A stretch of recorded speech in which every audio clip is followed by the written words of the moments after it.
Right now on Andrea Mitchell Reports. Today we hear from President Obama for the first time about the tragic death of Trayvon Martin, a teenager barely older than one of the president's own daughters.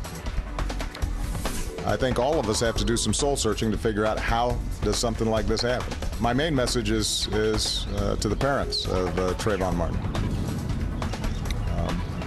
You know, if I had a son, he'd look like Trayvon. The national outcry growing by the minute. After almost a month, Florida's governor launches a task force. The embattled police chief temporarily steps down as Trayvon Martin's father retraces his son's final steps. 2 more minutes, his life would have been spared.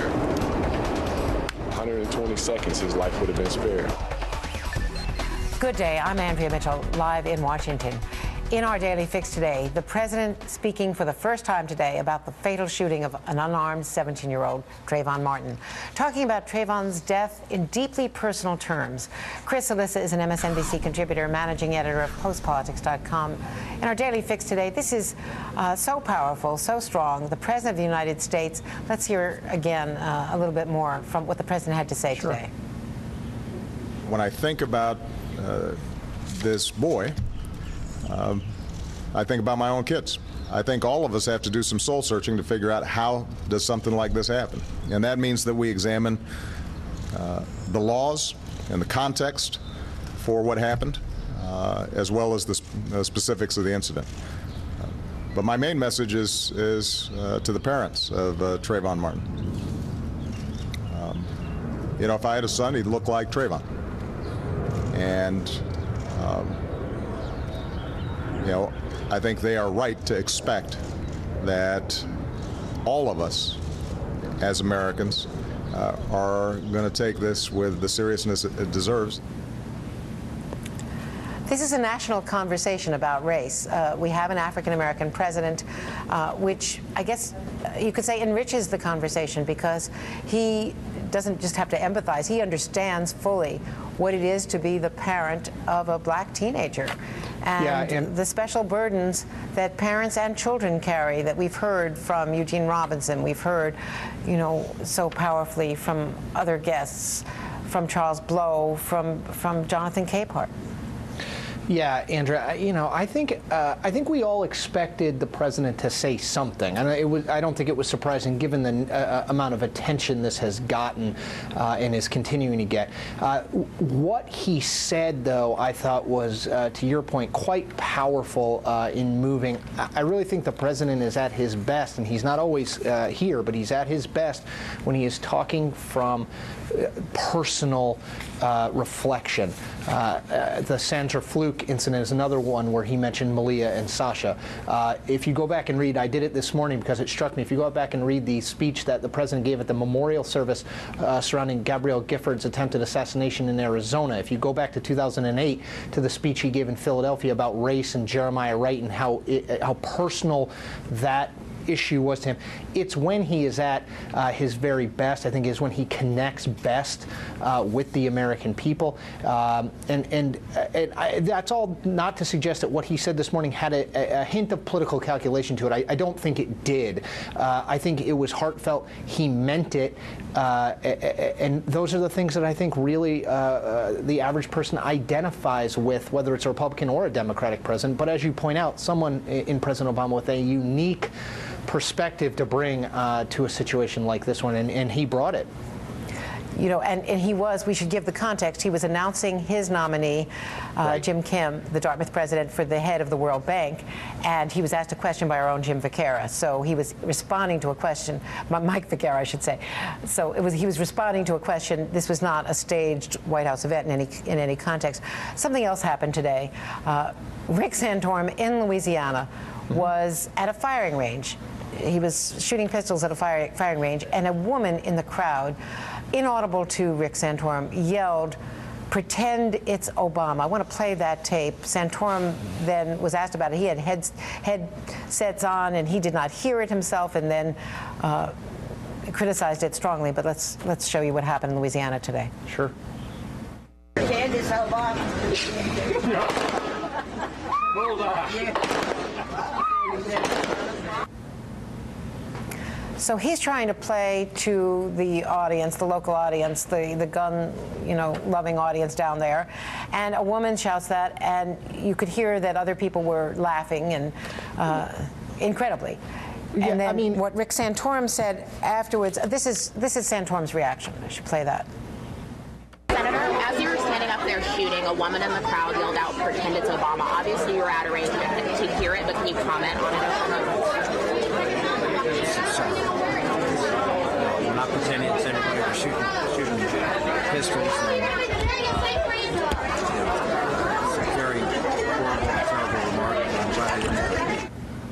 So he said it's a very horrible and terrible remark, and he was out of range and clearly didn't hear it. Yeah. So he immediately dismissed it. You obviously could not hear what he had to say there, and but it's just another example of the sort of the underside of conversation in this country.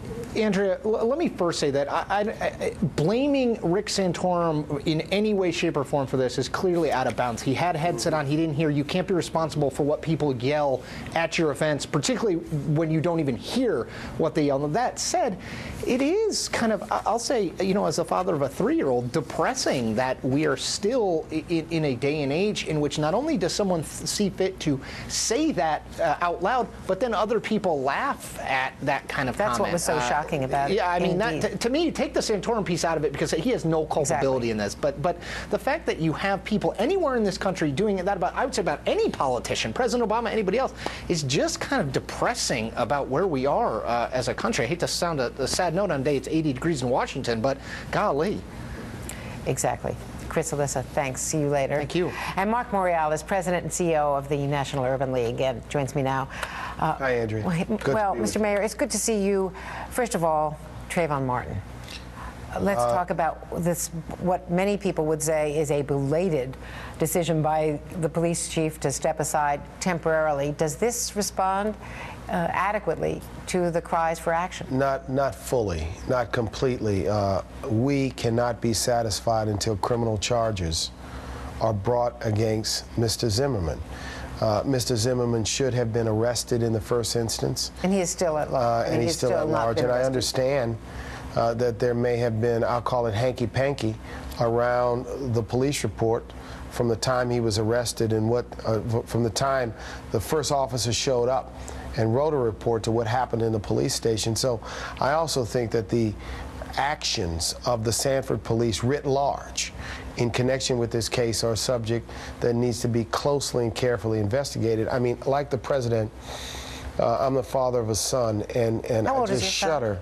He'll be 10 in about 2 weeks, and I shudder when I look at the picture of Trayvon Martin, that any young man of color, this was a boy, this was a teen, this was an innocent teen minding his own business, could be the subject of this type of horrendous violence. And then at first instance, law enforcement does not do its job and seeks, if you will, to give the shooter a pass. Have you talked to your son about this? I've not had the opportunity to talk to him, but I certainly will. When you have a young child, it's a balance between how much of this. I know what he's going to ask me. He's going to ask me, why did it happen? And he's also going to ask, because he's sensitive, did he do it because Trayvon was black? My son will ask me those questions, and I have to be able to answer those questions, because this, Andrea, is a case about justice. I think people need to continue to focus on the fact that we want justice for Trayvon, and justice means criminal charges being brought. The president had more to say about this today in answer to that question. Every parent in America should be able to understand why it is absolutely imperative that we investigate every aspect of this, and that everybody pulls together, federal, state, and local, to figure out exactly how this tragedy happened. You know, I talked to Norton Bonaparte yesterday, the city manager, and it was only about 2 hours before the police chief finally did temporarily step aside and kept pressing on, why that hadn't happened yet. A bit of that. We need to have information. I've asked for an investigation. I'd like to have that information before making any decisions. Let's not rush to judgment. I will be looking to see what the police department did, what Chief Lee did. This is too serious to rush. It's been a month. What is the rush to judgment There's in no not rush having to judgment. I think anyone can see that this police chief violated the public trust in how he handled this, and therefore he doesn't seem to be suited to be police chief in Sanford, Florida, or anywhere for that matter. But you know, Andrea, when you look at this, the other thing that troubles me is also this new spate of shoot first laws. Some people call them stand your ground laws. Florida has one now, some 24 states have one. And I tell you what's caught my interest is that it appears as though these laws have a ghostwriter, a common ghostwriter. You think the NRA? And maybe combined with the American Legislative Exchange Council, that together they've promoted these laws, they've ghostwritten these laws inside the Beltway and pushed them out across the states. And as people learn more, they'll find these are bad laws. These are shoot first laws. These are laws which shift the burden. These are laws which can be interpreted to protect criminals and violent acts. So I really believe that as this evolves, there's going to be more discussion and more attention on these laws, and also the ghostwriters. Mayor Mark Morial raising a lot of provocative issues today. Thank you very much for the National Urban League. And we are following all of the very latest developments from Florida. Today, students from more than a dozen Miami-Dade high schools staged a walkout, a sign of unity for a community shocked and devastated by this loss. This follows a massive protest in Sanford, Florida on Thursday. More than 20,000 people voicing their outrage. Another protest is scheduled for the state capitol Monday. Most of the frustration and the inaction by Sanford police revolves around the stand your ground law that the Mayor Mark Morial was just talking about, the statute used to justify George Zimmerman's freedom.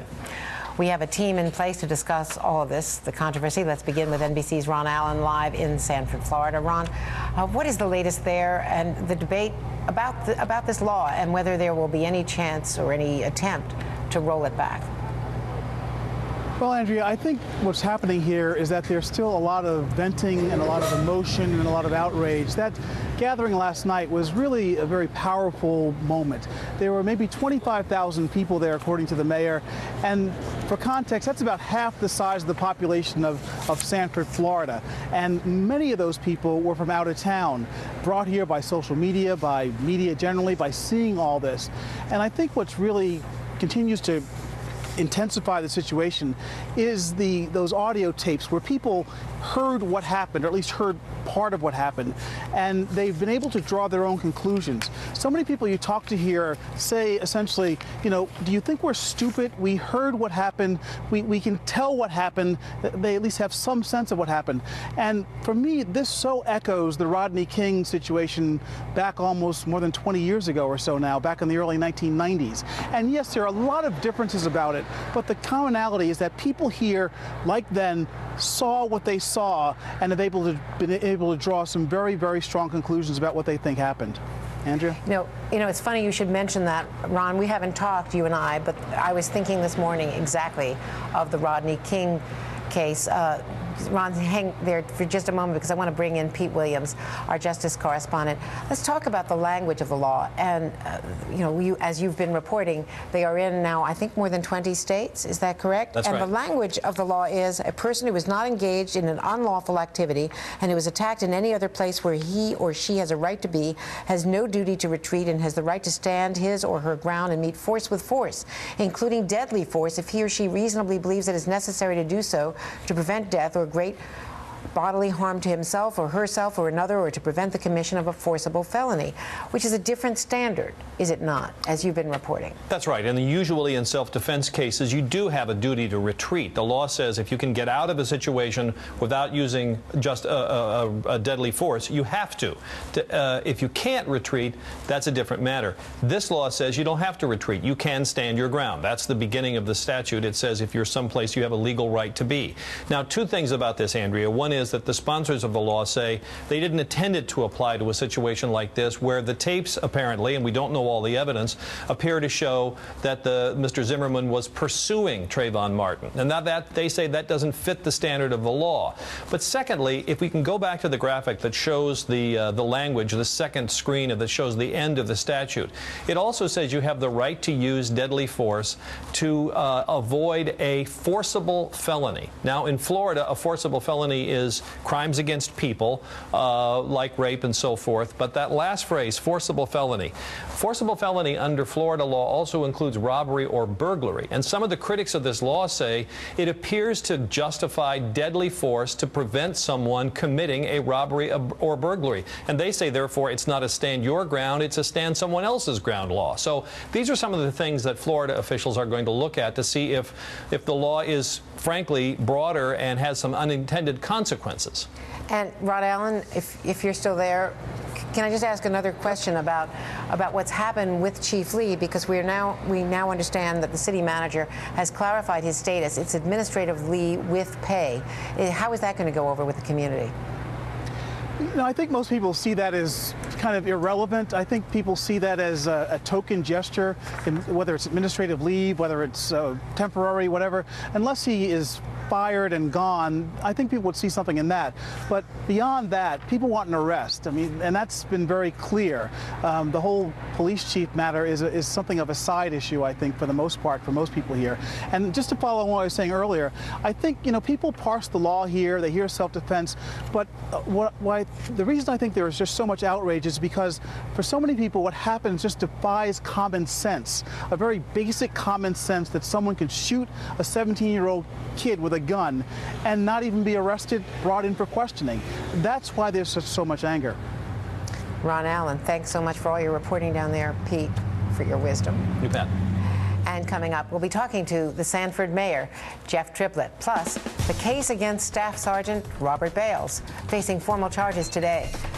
And up next, Rick Santorum's scorched earth policy. That's the charge. This is Andrea Mitchell Reports, only on MSNBC.